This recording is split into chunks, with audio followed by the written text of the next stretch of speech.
Tesham tathagato yavatat Tesham chayo nirodha Evam vati mahashamanaye swaha.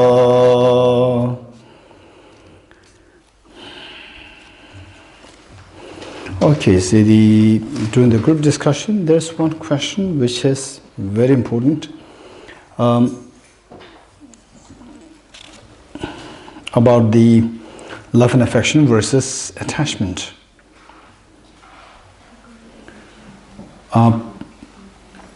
Page, I don't know whether it's the same page 213. The title is Dependent Origination and Emptiness, a compilation of excerpts from sutras and treatises. Page 213, is it? Now just see one or two of the pages up, down. The next page.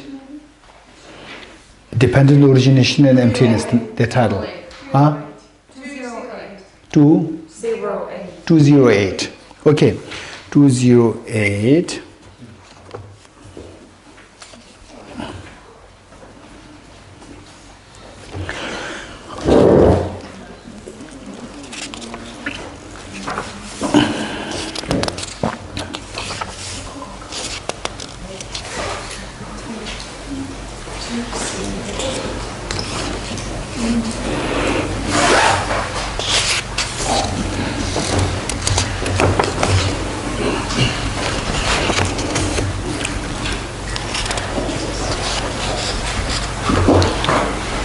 Okay, do you see, maybe one or two pages down, do you see the section by Saint, section which reads Saint Saraha's writings? Do you see that? Yes. Which page? 210. Page 210. Starts by entering into emptiness. Yes. Okay. So there's one group discussing on how the mother's love and affection, while it is so precious, how can it not be attachment? So, in other words, whether or not we can have the mother's love and affection without attachment. Whether or not this is possible. And this one. The next point is that the Buddha's teachings, keep in mind that what's wrong with attachment? Right? Don't say that, oh, attachment is very good and very bad, anger is very bad, these are the destructive emotions, these are afflictive. No. Don't start with this. Start with, so why anger is bad? Why attachment is bad? Do these things have relevance to what you are seeking? What are you seeking? Liberation. Infinite happiness and? Fearlessness. So technically speaking, in the Buddhist context, nirvana and Buddhahood. In a secular context, fearlessness and infinite happiness. That's what you're seeking. Just see, don't think of anything else. Oh, this is bad, this you should not be doing it. Leave that aside. Say attachment. Does it hamper? Does it harm you from achieving the fearlessness and the infinite happiness?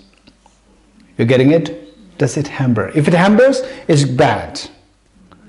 Right? Bad and good, there's no hard and fast rule. It's on the basis of what takes you away from the fearlessness, achieving fearlessness, and the infinite happiness. What takes you away from that is bad.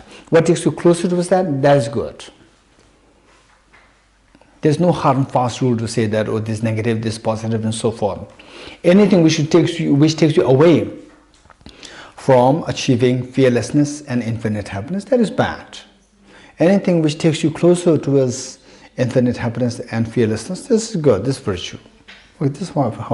So the point is that with attachment, the problem with attachment is why it is bad. With the attachment, accompanying the attachment is a pain. Do you agree with me? Accompanying the attachment is pain. So mother's love for the child. When the child goes through difficulties, then the mother could not bear the pain. The pain is so acute. You're getting it? Attachment, accompanying feelings, pain. So this you don't want. How many want the pain? Pain accompanying the love and affection? Nobody wants. Because of that, that is harmful. Now, is there a possibility where you can have the love and affection without the pain accompanying that? This is the question. Don't say no. To say no is very easy. Charles Darwin already said it. You don't have to say it again. Right? Charles Darwin already said it. It's not possible. Buddha said, yes, it's possible. How possible? I will read this passage. By entering into emptiness, but devoid of compassion. So compassion, attachment, these two are very similar. You're getting it? Say, when you enter into emptiness, you go into fearlessness. But if you don't have the compassion, one will not find the supreme path. Supreme path meaning path that takes you to the supreme enlightenment, Buddhahood. Whereas, by meditating upon compassion alone, compassion, love, affection, attachment, only this side, but without the emptiness meditation, one will not attain liberation. You will not liberate it from the pains of samsara. So the pain will be there if the wisdom of emptiness is not there.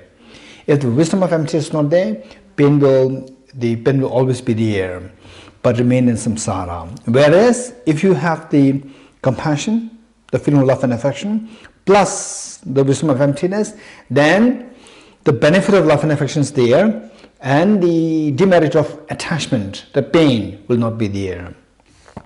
The one capable of grasping the unity of the two. Which two?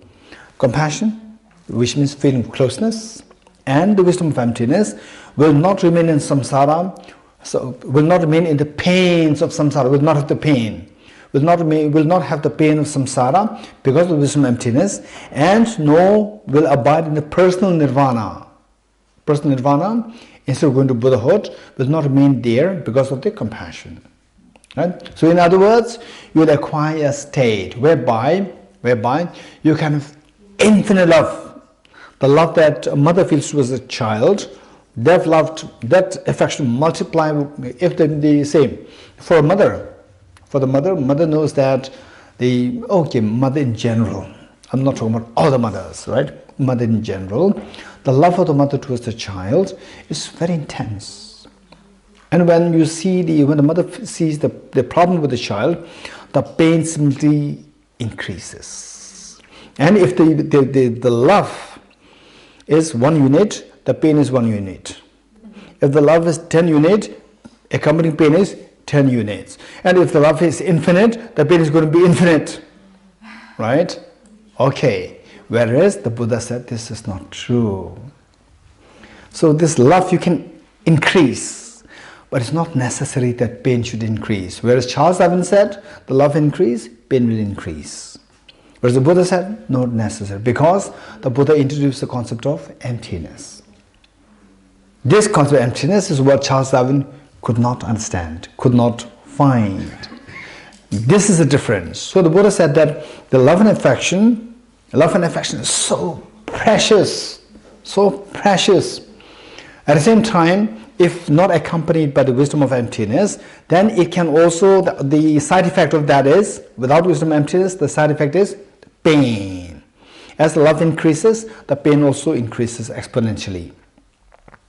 So, how to get rid of this? To have the love, but without pain is, have the love to counteract the pain, you have the wisdom of emptiness. You getting it? So this is what we're going to learn the 5 days, remaining 5 days. Okay, so this was a very good, meaningful question being discussed.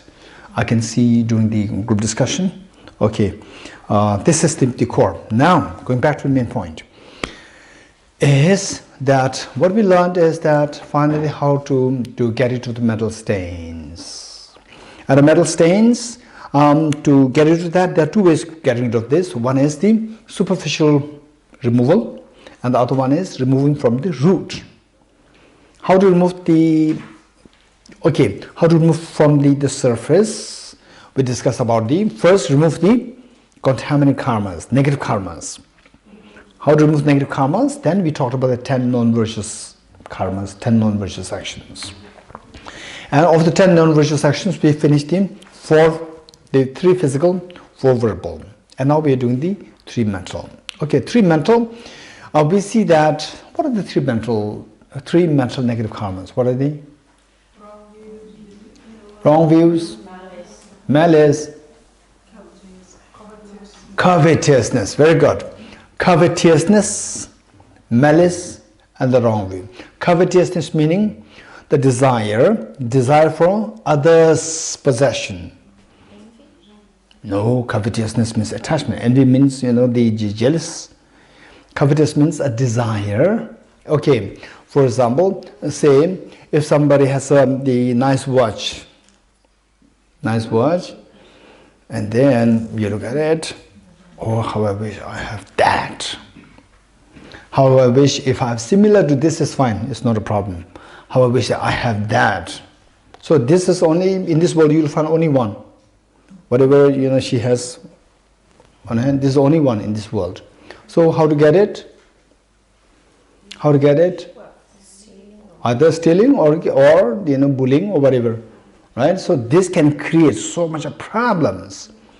Covetousness can create so much of problems. For example, in worst cases, in the history of humanity, so many wars were fought over the land owned by the other people. You cannot buy the same land. So what is the best thing to do? Conquer. Conquer means where to fight. Without fighting, people will not give you the land for free. So fighting, all these things happens in a family. Family discord happens all because of this. In the family discord, family divorce, all these things are happening because of these problems, because of covetousness. And then on the national level, the fights were happening all because of this covetousness.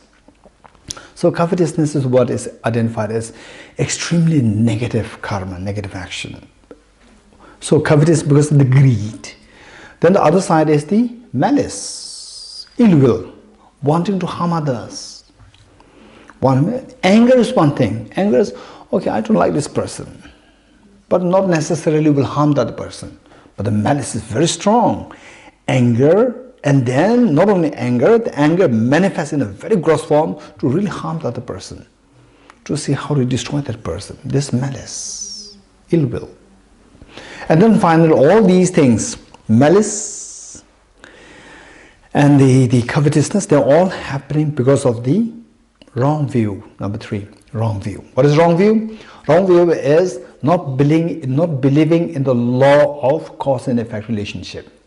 Not believing the law of cause and effect relationship. While physics is operating on the basis of cause and effect, except for the quantum physics. Quantum physics, there's a concept of randomness and the non-determinism. All these things are there in quantum physics. Otherwise, the relativity theory, classical Newtonian physics, and how the cosmic, the macro world operates is on the basis of the law of cause and effect relationship. Okay, so if you disbelieve in the law of cause and effect relationship, then the problems arise. Then the covetousness, ill will, everything arises. As long as I'm strong, I can do anything to destroy others, not to give chance to other people. As long as I'm strong, I can just still grab others' property, others' possessions. So this is what creates all the problems in the family, in the community, on the national level, international level. All these problems happening because of that. Okay, so just see how to refrain from these 10 non-virtuous actions. 1. What is next? I don't know what's next, but can I ask about covetousness? Yes. So if you're in a supermarket or in a shopping mall, is it then covetousness to look at the windows and think, oh, I really like that? I said no, because this is something anybody can go and buy. Okay, so buying is not... No, it's not a problem. Covetousness is what creates problem, right? How how to get, for example, say your beautiful locket. Oh, it's so beautiful and you don't want to give it. Snatch it, right? The covetousness is the one, greed, which is desirous of the possessions already possessed by somebody. Whereas in the shopping malls, these things are possessed by others, but meant to be sold. Not meant to be used by themselves, meant to be sold, right? That is deliberately meant to be discarded. But whereas the possessions that, for example, my watch, my book, these things are for my personal use. And then somebody craves for this, means that the fight can happen, right? All these fights happen in the family. All these problems because of, right? I don't go family issues, all because of that. Yeah. Okay. So that is the one. That is how to curb, how to to stop the negative non-virtuous karmas. What is next? Malice. How to do good? Malice. Remove from the road. Gross afflictions. Gross afflictions. Very good. Thank you. Okay, we talked about the contaminant karmas, affliction, the gross affliction, something we learned already, right? We didn't learn. I'm sorry. We didn't learn about this? Yes. Huh? We didn't learn. We learn. Okay, gross afflictions. Gross afflictions meaning predominantly gross afflictions. You see the gross afflictions, attachment, aversion, and the ignorance, very gross ignorance. Very gross ignorance. Okay, attachment, aversion. To counter the attachment, then it is to think about the drawbacks of the objects to which one feel attached to. For example, impurities, imperfection, and so forth. The more we think about this, automatically attachment will, diminish. Then aversion, to meditate on compassion. The counterforce is compassion. And for ignorance, of course, we have to build the wisdom. And then for the arrogance. For arrogance, there are many ways. One of which is to think about dependent origination. Dependent origination. This is amazing. When you really understand the dependent origination concept so well, arrogance will automatically come down. When the dependent origination understanding is not there, then the arrogance automatically arises. So arrogance, just dismissing others, and you think that I know a lot. This is sheer the indication of the ignorance of the dependent origination. When you say dependent origination, for me, how come that you have learned so much? You have learned so much because I got the opportunity, right? If others get the opportunity, they will also learn more than me. It's a matter of opportunity, and it's because of the kindness of my teachers. It's not that I'm so great. My teachers are so kind. They gave me them. And the books are so kind. In the absence of these books, I cannot learn anything. Here, because of the opportunity, meeting with these brilliant teachers, meeting with the books, the opportunities, the centers, and people who are working in the center. For example, here, Maria created this situation. And people, the Zarina, then the Henry, and then the Estina, Honey, right? So the people, they are there working, and because of this, then, so we can get the opportunity to smile, right? And then even the space, who created, he gave the space for us, just 1 week slot there, right? 1 week slot there, we got a space, now people are cooking for us. And then, because of these things, we don't have to worry about it. And then we can talk about, compassion without anger, with anger, compassion, attachment, and then reincarnation. All this we can talk about very freely because we have, time. So this time is created because of the kindness of others. So the moment you think about this, it's all because of the opportunity that I got, that I learned something. It's because of the opportunity that I got, that I'm wealthy. Because of the opportunity that I got the position. Because of the opportunity that I got this. All because of the opportunities and the kindness of other people. That I'm, whatever little that I have now, the knowledge or whatever, it's all because of them. The moment you feel that, then if this opportunity, what if others who do not know anything, now I dismiss these people, if they got the same opportunity, then they will dismiss me, right? Wow, that's amazing. I have nothing to feel arrogant about myself. It's all because of the kindness of others. Others, if they get the opportunity, they will do the same thing. That's amazing. So the more we know the dependent origination concept, the more humble we will become, the more embracing we will become. This is so beautiful concept. So the moment arrogance comes to being, which means that we don't know the dependent origination. Okay, so this is arrogance. So with this, the point is that the gross afflictions, they have their respective counter forces to mitigate the power of these gross afflictions. What is next? What is next? Inappropriate attention. Inappropriate attention. Okay, inappropriate attention. Say, for example, okay, let's say, for example, oh, the Finnish weather is so terrible. It's so cold. Right? Finnish weather is so cold. It's so cold. Okay, so you have not been to, which means that you have not been to Arctic Circle.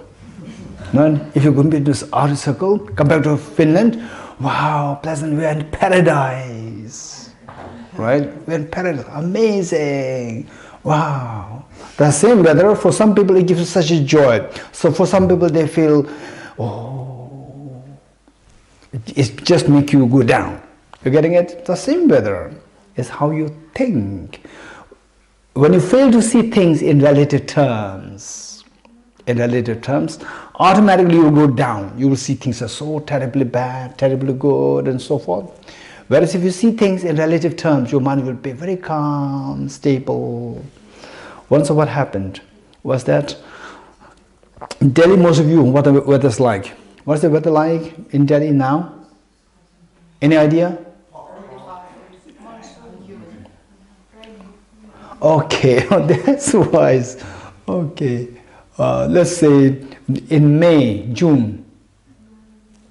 May, June? Terribly hot, frying in oven, right? 47 degrees centigrade. 47 degrees centigrade. And if it drops to 42, everybody was so happy. Today is 42, we are so happy. Right? In Finland, 42, everybody said, what happened? Right? In Delhi, people say 42, wow, we're so lucky. Okay, so what happened? I flew from Delhi to Pune, one city, another city, and then I started to feel the breeze. Wow, so pleasant. And my host came to pick me up, received me at the airport, and the host was saying, Geshe, it's so hot. I said, no, you must be joking. It's so pleasant, it's so cool breeze. No. He was sweating. He says, it's so hot. I said, no, it's so pleasant. He said, no, it's so hot. I said, okay. Now I realize how kind is Delhi, how beautiful is Delhi. Because of Delhi, I get the opportunity to appreciate all the other places in the world. Wherever I go, I could feel the breeze. It's all because of Delhi. It's all because of Delhi that I get the opportunity to appreciate all. Wow, I feel so happy for Delhi. Thank you so much for being who you are, Delhi. Right? So there we see things in relative terms. What can agitate you can give you joy. What can agitate you can give you joy. Some people said, oh, you are in Delhi. It's so terrible. How do you survive? I said, what are you saying? Delhi is such a beautiful place. Amazing good place for me. How come? Because Delhi, look, you won't believe. From my house, I'm supposed to be flying to Malaysia that very day. The same day, first I go to my office. Do my office work. The same day I'm flying, I go to the office, do my office work. Then visa not confirmed. My visa was not confirmed. Still I don't have the travel document with me. It's in the consulate. We're not sure if the visa is going to be or not. If you are far away from Delhi, it's impossible.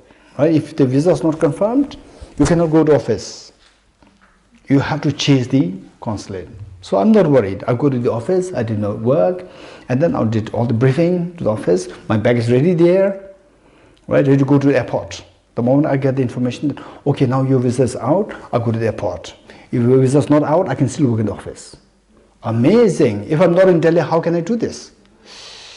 Amazing opportunity. Wow. Nowhere in the world you will get this opportunity. Delhi is giving me this opportunity. Amazing. You can work in the office. Right? Don't worry. Right? If you don't get a visa, finish. Keep working. Right?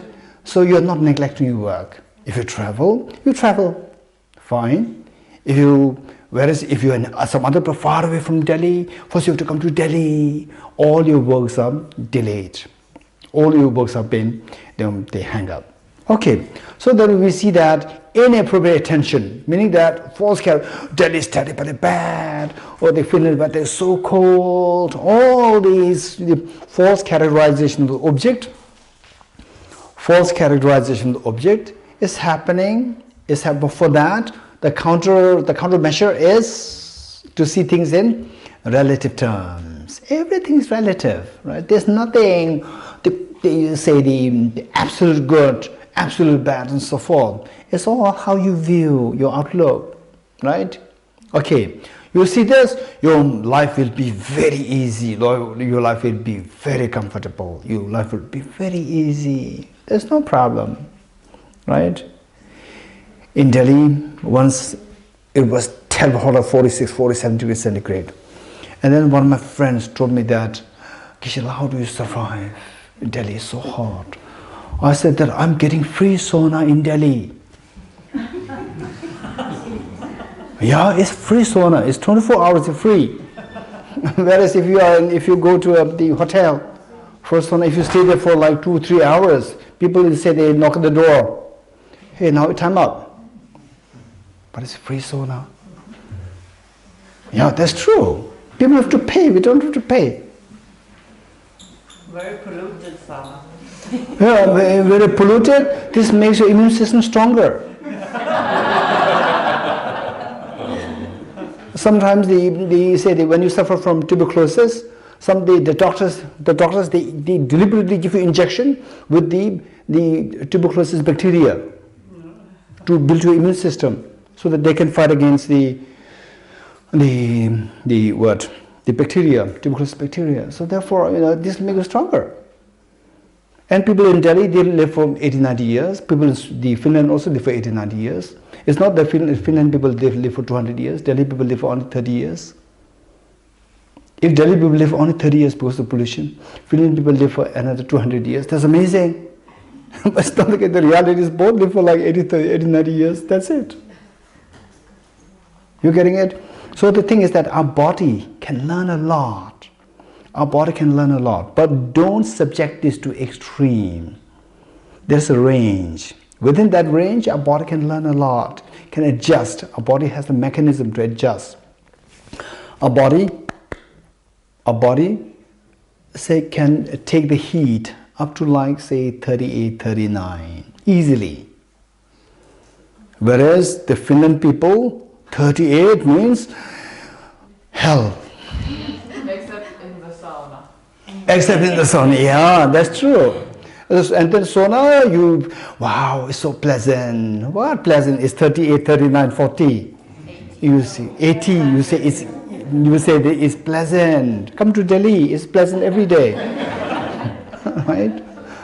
Okay, so this is one thing. In other words, to see things in relative terms. We have to learn this skill. If you learn the skill, wherever you are very happy, right? Wherever you are happy. Okay. Also, this one thing. What is next? Self-grasping ignorance. Yes, finally self-grasping ignorance. How to get rid of self-grasping ignorance? This is something, without a study, reflection, meditation, we cannot do away with this. All others, say the gross contaminant karmas, negative karmas, you don't require Buddhist philosophy. Even the very decent non-religious people, will not engage in negative karmas. Afflictions, gross afflictions, even the very decent non-religious people, they will stay away from negative these afflictions such as attachment, anger, jealousy. They say attachment, anger, they are not good, they will destroy me. They know that. And then even the least of the religious people, they know the relativity of things. Good and bad things, they're all relative. Very experienced people, they know they're all, they're relative. They're all relative. No, there. But this is the wisdom of the self-grasping ignorance, which without a study, reflection and meditation, it is impossible in the first place to identify what the self-grasping ignorance is. It is impossible. It is for this reason that the Buddha Shakyamuni's teaching becomes very special. Only the Buddha Shakyamuni's teaching, only with the advent of the Buddha Shakyamuni on this earth, that this teaching, how to tackle the self-grasping ignorance, was taught. Before him, after him, nobody could teach this. Nobody could even identify what the self-grasping ignorance is. So many of them identified the self-centered attitude, but they could not identify the self-grasping ignorance. Okay, so that makes the Buddha's teaching very special. Now, to eradicate this self-grasping ignorance, it must be done in steps. Self-grasping ignorance, there's no way by which to get rid of it superficially, right? Self-grasping ignorance, it has to be gotten rid of. The only means by which to do so is the means to curb from the root self-grasping ignorance. For that matter, we need to study what is known as the 4 seals of the Buddha's teachings. The 4 seals. Sure. Question. Yes. Grasping, my dictionary gives the word greedy. It's not greedy.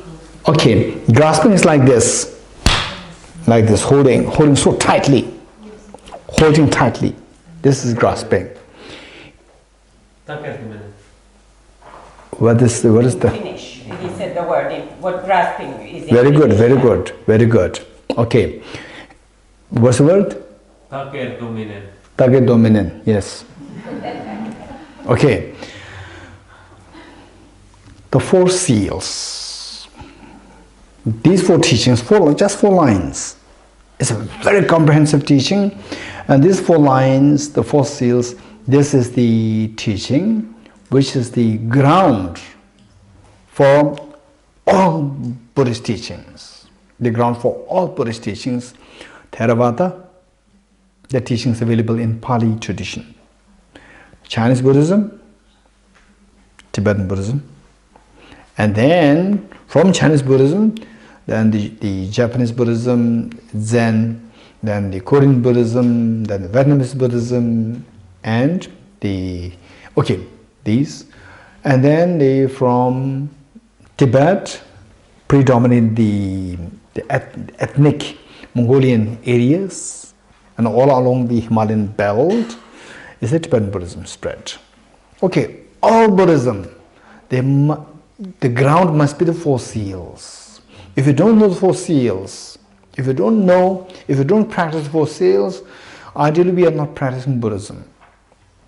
Ideally we are not practicing. No matter how much retreat that you sit, we are not really practicing Buddhism. So what are the 4 seals? All composite things are impermanent. Number 1, seal 1. Seal 2. All contaminated things are of suffering nature. Everything is within the nature of emptiness, selflessness. Transcending sorrow is absolute peace. All composite things are impermanent. Number 1. All composite things are impermanent. Number 2, all contaminated things are suffering nature. All contaminated things are suffering nature. Number 3, everything is of the nature of emptiness and selflessness. Everything is of the nature of emptiness and selflessness. Everything is the nature of emptiness and selflessness. Number 4, transcending sorrow is absolute peace. Transcending sorrow is absolute peace. All composite things are impermanent. All contaminated things are suffering nature. Everything is the nature of emptiness and selflessness. Transcending sorrow is absolute peace. Okay, these four lines are referred to as the seals. Seals. For example, say why these are referred to as the seals. For example, if a government seals a building, what's the meaning? They will close it. Huh? They will close it. Close it. Nobody is to touch this. Nobody is to use this. Shut it. Close it down. When the government seals it, means that nobody is to touch it. Only when the government says, okay, now the seal is lifted, then you can use it. Otherwise, till that point, it is sealed, meaning that nobody can touch it. Okay, so the Buddha's teachings are of two kinds. One, and look, the Buddha's teachings is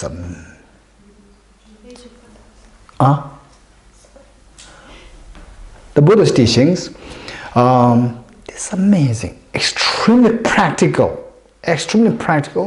He said that some of my teachings, depending on where you are, the place, the person, time, the teachings can change.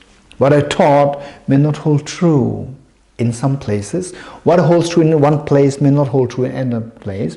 What holds true in one time may not hold true in other times. Right? But these four lines, these four teachings hold true at all times for anybody who seeks fearlessness. Anybody who seeks fearlessness, we cannot achieve that fearlessness until and unless you embrace the practice of the four seals. This holds true at all places, at all times, with everyone, across the board of time, the space, time, and person. This is the meaning of the four seals. Okay. The first one. What's the first seal? All composite things are impermanent. And some people, they say that, okay, the Buddha taught that everything is impermanent. Buddha taught that everything is impermanent. How many agree with that? Buddha taught that everything is impermanent. Raise hands. Buddha taught that everything is impermanent. Okay, which means that emptiness is far away for us. First we have to study this. The Buddha did not say everything is impermanent. Buddha said all composite things are impermanent. Did not say everything is impermanent. But the third, the Buddha said everything is of the nature of emptiness and selflessness. Right? Okay. So which means that we have to have another 2 months retreat. Emptiness far away. Emptiness is far away for the time being. I'm being too ambitious. Maria has been too ambitious. How she described the Finland audience. It's the Finnish people. So I asked what to teach. Because we cannot cover everything what we cover in the Bodhicitta retreat. I cannot cover it within these 6 days. What to teach? Should I focus on Bodhicitta or emptiness? What? I can do just part of it. Then she put it so nicely. How? Finnish people, they are very intellectual. Which means they are already very bright, Which means she was expecting to teach emptiness directly. But then first seal is missing. How to jump? First seal is missing. All composite things are impermanent. The Buddha did not say everything is impermanent. You're getting it? Only the composite things are impermanent. This question. This point. So what does it mean by composite? Is there a phenomenon known as phenomenon which is non-composite? If there is something which is non-composite, there must be. If not, why the Buddha should say all composite things are impermanent. Why the Buddha did not say everything is impermanent? Okay, so for that matter, what you do know is that anything that exists in this universe, anything that exists in the universe. Now I'm going to go into the taxonomy of the phenomena, or the classification of the phenomena. Everything that exists in this universe, in other words, phenomena can be classified into two: permanent and impermanent. You got it? Okay. Impermanent phenomena, or let's put it like this. First, say the permanent and impermanent two. The permanent phenomena and non-composite phenomena, these two are synonymous. Permanent phenomena and non-composite phenomena, these two are synonymous. Impermanent phenomena and composite phenomena, these two are synonymous. You getting it? Okay, this is what we have to know. Then the composite phenomena, which is impermanent phenomena, is further classified into three: physical form, mind, and the non-associated compositional factors. Okay, impermanent phenomena, all composite phenomena, can be classified into three. What are they? Form, mind, and non-associated compositional factors. Don't worry, just note them down. I'll explain. Okay, composite phenomena is classified into three. What are they? Form, mind, and non-associated compositional factors. Non-associated compositional factors. Okay, you may be wondering, well, physical form is easy. Form, like your hand, the flower, the food that we eat, the table, your body, the house, the vegetations, and so forth, and the sound that hear, the smell that you smell, the taste, the tactility, all these are physical form. And the mind which is immaterial in the form of experience. Immaterial in the form of experience. There is your mind. For example, happiness. I experience happiness. I'm a little unhappy today. Today I feel a little compassionate. Today my mind is more clear. My mind is more clear. Or today I can focus more. So this is all mental. The mind is all the facets of the mind. Then what is third? Non-associated compositional factors. Non-associated compositional factors. Non-associated meaning, non-associated composition factors meaning, let's say, anything which is not a physical form, nor mental, but still the composed phenomena, but still impermanent phenomena. Impermanent phenomena which is not physical form, which is not mental, this is non-associated composition factor. Okay. In other words, non-associated, not directly associated as a physical, not directly associated as a mental, and still being composite is known as non-associated compositional factor. Like I. Okay. Like, let's see. Okay. Let's say, Maria. Maria is not physical body. Maria is not mind. But Maria is a person. Maria is an impermanent phenomena. It's not as directly not associated as a physical form, not associated as a mind, but it's still impermanent phenomena. So this is non-associated composition phenomena. Composition factor, composition phenomena, same. Okay, this is the impermanent phenomena. You get it? Okay, good. Now the Buddha said all composite things are impermanent. Anything which is composed of physical parts, material parts, or temporal parts. Material parts or temporal parts, they should necessarily be impermanent. For example, my body is composed of physical parts, My mind is composed of temporal parts. Temporal meaning parts in time. For example, my mind, my mind does not have a physical parts, but my mind has temporal parts. For example, when I say, okay, I'm happy today. What is today? Today is 24 hours. First hour mind, second hour mind, third hour mind, fourth hour mind. So this is these are the parts in time. These are the parts not in space. These are the parts in time. In other words, physical forms have parts in time and space both. Whereas for the mind, it has parts only in time, not in space. Mind has only temporal parts. It does not have special parts. Whereas for the physical forms, they have both parts, temporal parts as well as special parts. Special meaning the space, parts in space, directional parts. Okay, this is the meaning of the composite phenomenon. Then all composite phenomena, they're impermanent. For example, say let's say this composite phenomenon. Now impermanence. Impermanence has the two versions, two kinds, gross impermanence and subtle impermanence. Gross impermanence is the impermanence where the continuum comes to an end.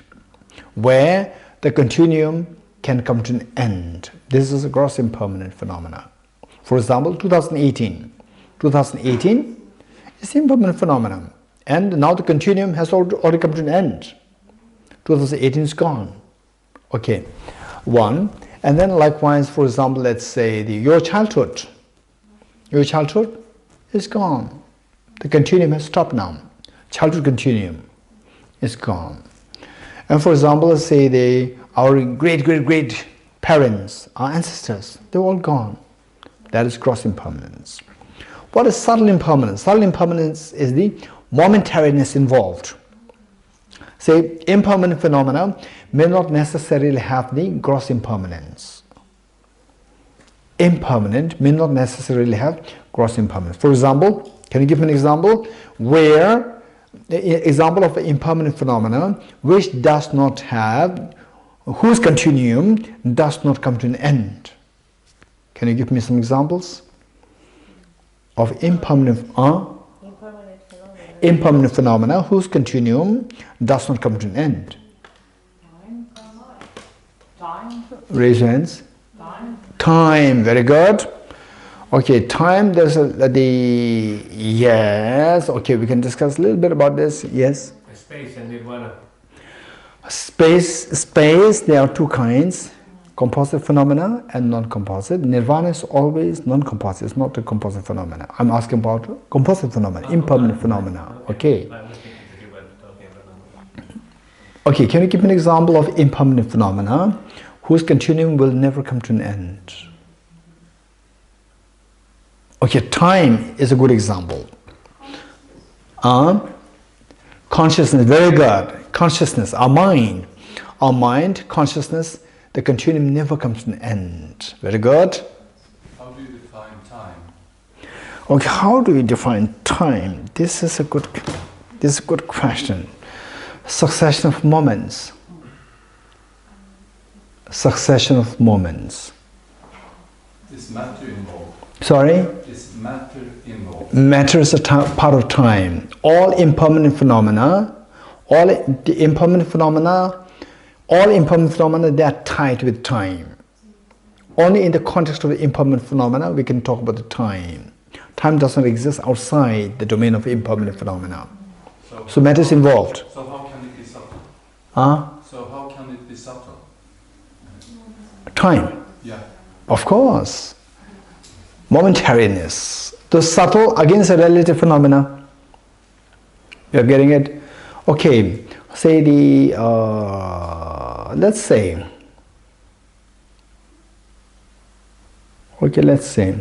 molecule is subtle or not subtle?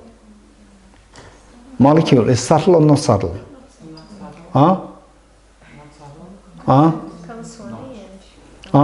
Molecule is subtle or not subtle? Depends. It's relative. Depends. Yeah, it depends. It depends. Okay. 20 degrees centigrade, hot, cold. 20 degrees centigrade, hot, cold. Depends. Right? Delhi, 20 degrees centigrade, what a paradise. Notice, let's say 30 degrees centigrade, hot, cold. 30 degrees centigrade. Finnish people, very hot, hell. Delhi people is a paradise. It's relative. Yeah. You're getting it? So therefore, subtle, not subtle, is all relative. You have to speak of that in the context of a framework, in the context of a frame of reference. Frame of reference. So therefore, Albert Einstein talked about the relativity theory, right? Newton, he only spoke about the relativity of space. He did not talk about relativity of time. And Albert Einstein talked about relativity of time and space both. So he said that nothing can be spoken of independent of the frame of reference. Subtle, gross, you have to speak about that with respect to a frame of reference. With respect to the, let's say, there is with respect to the Delhi temperature, Delhi heat, 30 degrees very mild, very pleasant. With respect to Finnish weather, 30 degrees very hot. With respect to Delhi weather, the 15 degrees is very cold. With respect to Finnish temperature, 16 degrees very pleasant. Right? It's all relative. Okay, good. So what we are talking about is the all composite phenomena are impermanent. Within impermanence, we see that they're gross and subtle. And the gross is the impermanence where the continuum doesn't, continuum comes to an end. And the subtle one, the end, as what I said, is a subtle one. I'm yet to explain it. And they are impermanent phenomena, which may not be qualified as a gross impermanent phenomena. So like the consciousness, like the time. What else? What else? Energy. Okay, energy also good idea, good thing. Energy, yes. Another example? Time, consciousness, energy. Love. Love. Love. Okay, that's interesting. Love. Who's love? Mother's love. Universal love. Universal. Where's the universal love? Everywhere. Everywhere. Everywhere is in a plant. Love is energy.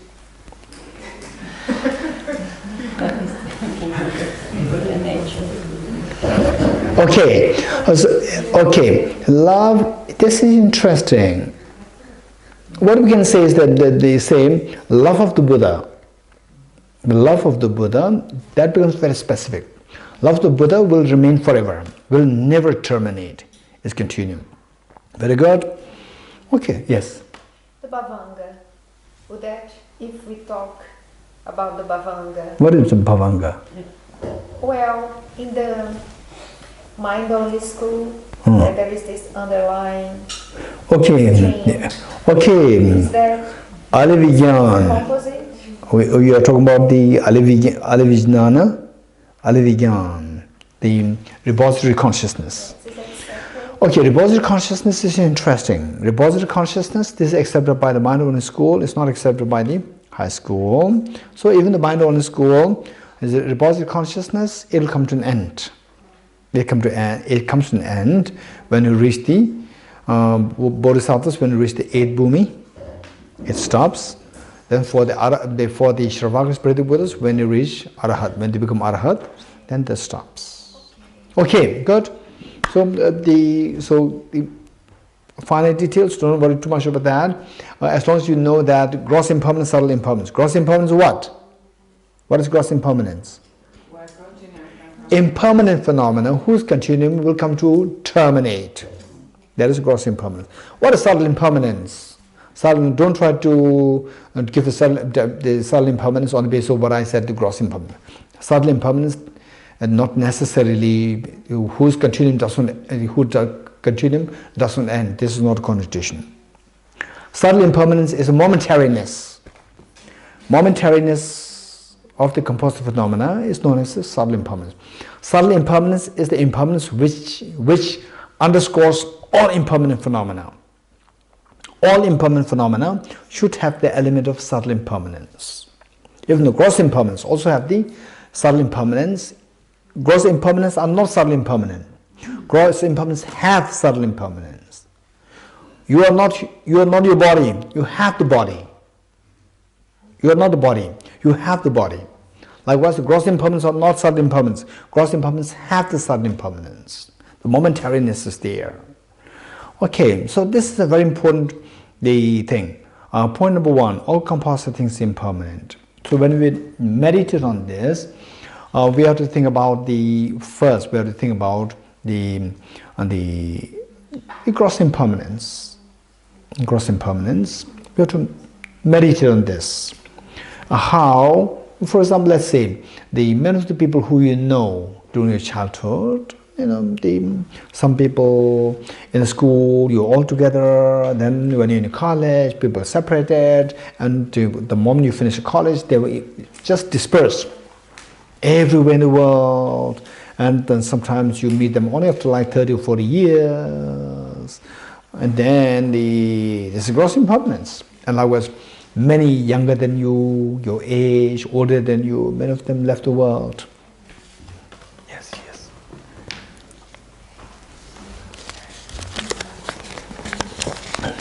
Mariela, you can show this like this to me, that's good enough. Okay, so this the gross impermanence. So we'll do serious matter on this, and of course for the meditation part, most likely from tomorrow onwards in the mornings, we'll do the meditation on all the four seals.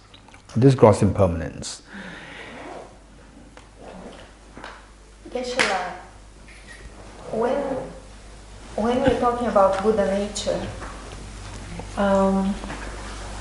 it's non-composite, but it's empty of inherent nature. Buddha nature, okay, yes, that's a good reminder. Thank you so much. I do not really go into the details of the classifications of the Buddha nature. Buddha nature is of two kinds. One which is composite phenomena, and the other which is non-composite phenomena. Buddha nature, there are two. The classifications will do this at the afternoon session. Thank you so much. Thank you so much for this reminder. Yes, okay, we'll stop here. Deyata Om Gati Gati Paragati Parasam Gati Bodhi Swahatyata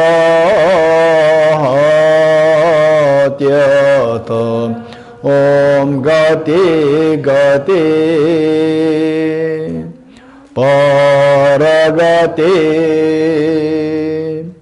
Parasam Gati Bodhi Swahatyata Om Gati Gati Paragati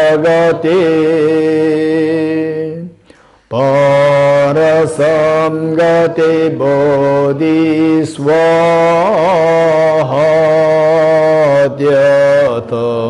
Om Gati Gati Paragati Parasam Gati Bodhi Swaha.